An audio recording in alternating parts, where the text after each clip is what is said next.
arkadaşlar, kanalıma hoş geldiniz. Bugün Amasra Onuşkaya Şelalesi ve Kavyonu.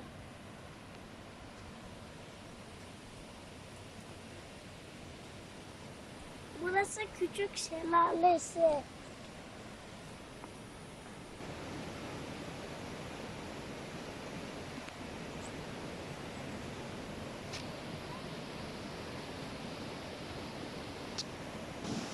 Burası Ulukaya Şelalesi.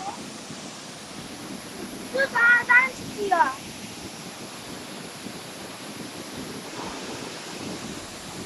Bembeyaz.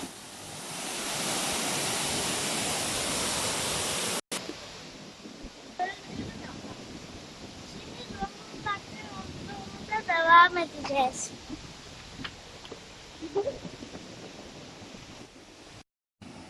Burası da Bartın piknik alanı.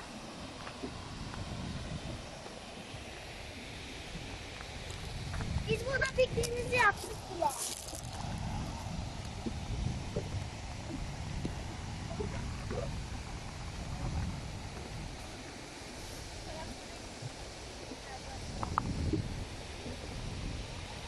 Şimdi arkadaşlar Amasra Kalesi'ndeyiz.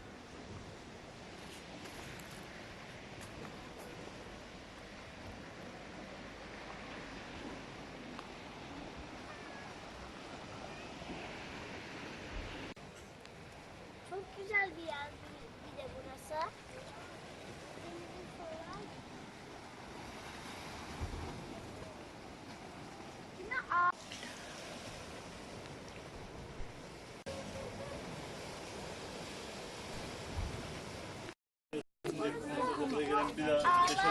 ağlayan ağaç.